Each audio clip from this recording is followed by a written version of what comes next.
السلام علیکم میرے دوستوں اور بھائیوں، آج کی اس ویڈیو میں ہم آپ کو حضور اکرم صلی اللہ علیہ وسلم کی جوانی کے بارے میں بتائیں گے۔ پارٹ 1 اور پارٹ 2 میں ہم نے آپ کو حضور اکرم صلی اللہ علیہ وسلم کی ولادت اور بچپن کے بارے میں معجزات بتائے تھے۔ ویڈیو کی طرف جانے سے پہلے ویڈیو کو لائک کر دیں اور چینل کو بھی سبسکرائب کر دیں تاکہ اس طرح کی انفارمیٹیو ویڈیوز آپ کے پاس بر وقت پہنچتی رہیں۔ تو آئیے چلتے ہیں اپنی ویڈیو کی طرف۔ بسم اللہ الرحمن الرحیم۔ آپ سوچے کہ سر پر ماں باپ اور دادا کا سایہ نہ تھا، صرف چچا تھے جو بہت بڑے خاندان کے سرپرست تھے، مصروف رہتے تھے اور وہ تھے بھی بت پرست۔ تو اس معصوم حسین بچے کو کون سی طاقت سنبھال رہی تھی؟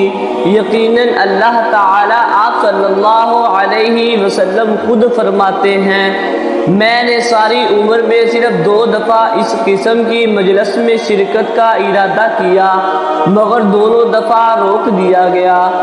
آپ نے دیکھا اللہ تعالیٰ کی کفالت اور تعلیم و تربیت نے کیسا ہیرا تراشا۔ دنیا نے آپ صلی اللہ علیہ وسلم سے بہترین انسان نہ کبھی دیکھا نہ دیکھے گا۔ آپ صلی اللہ علیہ وسلم پر لاکھوں کروڑوں درود و سلام ہو۔ وہ پیشوا ہمارا جس سے ہے نور سہارا، نام اس کا ہے محمد صلی اللہ علیہ وسلم، دل بر میرا یہی ہے۔ یہ تو بہت کم عمری کی حسین باتیں تھیں۔ آپ صلی اللہ علیہ وسلم کچھ بڑے ہوئے تو آپ صلی اللہ علیہ وسلم کی معاملہ فہمی اور صلح پسندی جیسے اوصاف نے بھی سب کو بہت متاثر کیا۔ عرب قبیلے آپس میں چھوٹی چھوٹی باتوں پر جھگڑنے لگتے، کبھی کسی تقریب یا میلے میں میل جول کے وقت کسی بات پر اختلاف ہو جاتا، یہ اختلاف جھگڑے کی صورت اختیار کر لیتا اور یہ جھگڑے بعض دفعہ بہت لمبے چلتے اور لمبی جنگوں کی شکل اختیار کر لیتے۔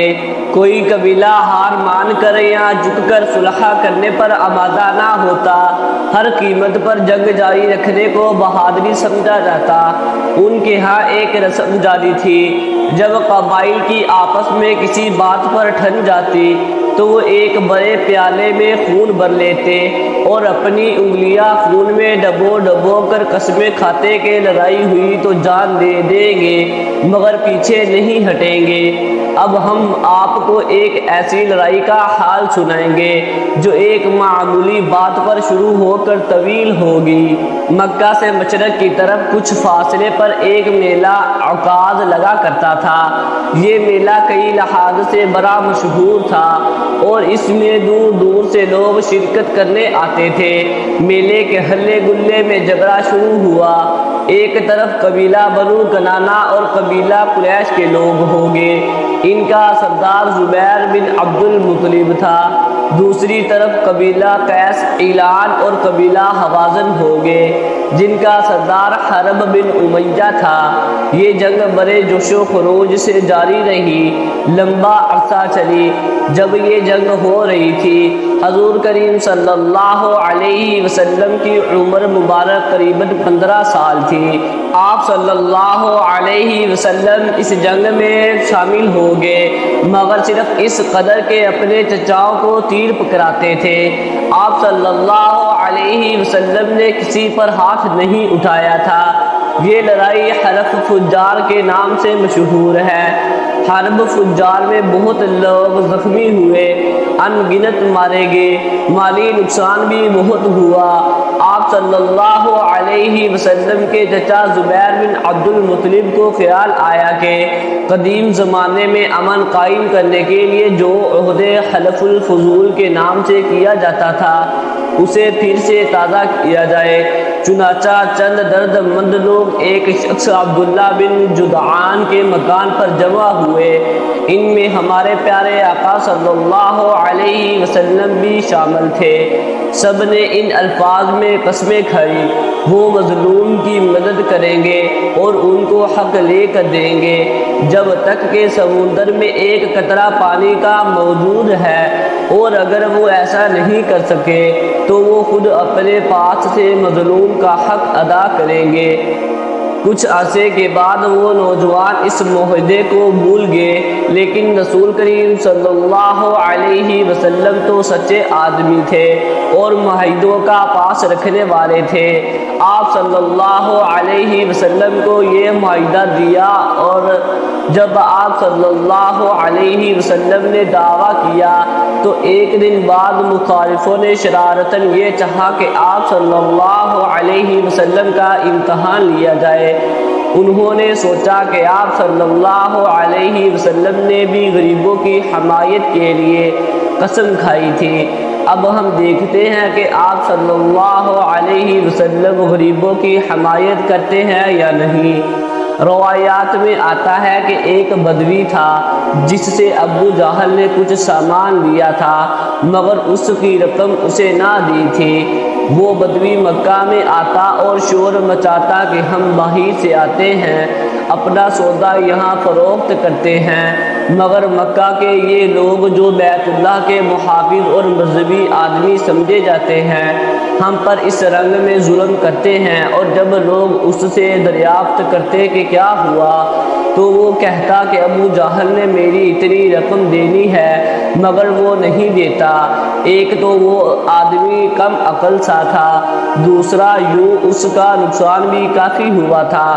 جب وہ اس طرح بار بار شور مچاتا تو ایک دن لوگوں نے مشورہ کیا کہ اسے محمد صلی اللہ علیہ وسلم کے پاس بھیج دو، اور اسے کہا کہ وہ ابو جہل سے تقاضا کرنے کے لیے آپ صلی اللہ علیہ وسلم کو ساتھ لے جائے۔ ان کی نیت نیک نہیں تھی، ان کا منشا صرف یہ تھا کہ اگر محمد صلی اللہ علیہ وسلم اس کے ساتھ نہ گئے تو ہم کہیں گے کہ دیکھو آپ صلی اللہ علیہ وسلم نے غریبوں کی مدد کے لیے قسم کھائی ہوئی تھی مگر اس کو پورا نہ کیا، اور اگر گئے تو ابو جہل آپ صلی اللہ علیہ وسلم کی بات نہیں مانے گا، آپ صلی اللہ علیہ وسلم نعوذ باللہ ذلیل ہوں گے۔ بہرحال انہوں نے اس بدوی کو رسول کریم صلی اللہ علیہ وسلم کے پاس بھجوا دیا۔ جب رسول کریم صلی اللہ علیہ وسلم نے اس کے حالات سنے تو آپ صلی اللہ علیہ وسلم نے اسی وقت اپنی چادر سنبھالی اور اس بدوی کے ساتھ چل پڑے۔ ابو جہل کے دروازے پر پہنچ کر آپ صلی اللہ علیہ وسلم نے دستک دی۔ جب وہ باہر آیا تو آپ صلی اللہ علیہ وسلم نے فرمایا اس بدوی کی رقم آپ نے دینی ہے، اسے روپے کی سخت ضرورت ہے، میں آپ کے پاس اس لیے آیا ہوں کہ آپ اس کی رقم اسے دے دیں۔ اس نے کہا اچھا میں ابھی لاتا ہوں۔ چنانچہ وہ اندر گیا اور روپیہ لا کر اس نے بدوی کو دے دیا۔ جب اس کے دوستوں کو یہ بات معلوم ہوئی تو انہوں نے اسے طعنہ دیا کہ تم تو کہتے تھے ان کا مال کھانا جائز ہے مگر تمہاری اپنی یہ حالت ہے کہ روپیہ فوراً لا کر دے دیا، تم نے یہ کیا کیا؟ ہم نے تو اس کو ذلیل کرنے کے لیے یہ منصوبہ بنایا تھا مگر اس کا نتیجہ یہ نکلا کہ الٹا ہم ذلیل ہو گئے۔ جب دوستوں نے اسے یہ طعنہ دیا تو روایتوں میں آتا ہے ابو جہل نے انہیں جواب دیا کہ خدا کی قسم جب محمد صلی اللہ علیہ وسلم میرے پاس آئے تو میں نے دیکھا کہ آپ صلی اللہ علیہ وسلم کے دائیں اور بائیں دو مست اونٹ کھڑے ہیں، اور مجھے یوں معلوم ہوا کہ اگر میں نے انکار کیا تو یہ دو اونٹ مجھ پر حملہ کر دیں گے، اس لیے میں ڈرا اور میں نے روپیہ لا کر دے دیا۔ روایات میں آتا ہے کہ ایک دفعہ رسول کریم صلی اللہ علیہ وسلم سے پوچھا گیا کہ یا رسول اللہ صلی اللہ علیہ وسلم، کیا جاہلیت کی کوئی ایسی بات ہے جسے آپ صلی اللہ علیہ وسلم پسند فرماتے ہیں؟ آپ صلی اللہ علیہ وسلم نے جواب دیا، ہاں، حلف الفضول ایک ایسی چیز تھی کہ آج میں اسے اسلام میں پسند کرتا ہوں۔ پھر آپ صلی اللہ علیہ وسلم نے فرمایا، اگر اب بھی میں اس کی طرف بلایا جاؤں تو میں اس میں ضرور حصہ لوں گا۔ سب انسانوں میں سے بہترین انسان کے بچپن اور نوجوانی کا حال آپ نے دیکھا۔ آپ صلی اللہ علیہ وسلم کی اچھی عادتوں کا اثر بچپن میں ہی کتنا پاکیزہ اور حسین تھا۔ جو آپ صلی اللہ علیہ وسلم کو دیکھتا، آپ صلی اللہ علیہ وسلم کے اعلیٰ اخلاق کی وجہ سے آپ صلی اللہ علیہ وسلم کی تعریف کرتا۔ آپ صلی اللہ علیہ وسلم کے بچپن میں ہمارے لیے یہ سبق ہے کہ ہم ایسے بچے بنے کہ ہمارا خدا یہ جان لے کہ ان بچوں نے اپنے پیارے آقا صلی اللہ علیہ وسلم کے روشن بچپن سے متاثر ہو کر اپنے بچپن کو سنوارا ہے۔ اللہ تعالیٰ کو آپ کی ان اداؤں پر پیار آئے اور وہ آپ کا مستقبل بھی اپنے محبوب صلی اللہ علیہ وسلم کے طفیل آپ صلی اللہ علیہ وسلم کے صدقے حب رسول صلی اللہ علیہ وسلم بنا دے، آمین۔ امید ہے کہ آپ کو ویڈیو اچھی لگی ہوگی۔ ویڈیو اچھی لگی ہے تو ویڈیو کو لائک ضرور کر دیں اور چینل کو بھی سبسکرائب کر دیں تاکہ اس طرح کی انفارمیٹیو ویڈیوز آپ کے پاس بر وقت پہنچتی رہیں۔ شکریہ۔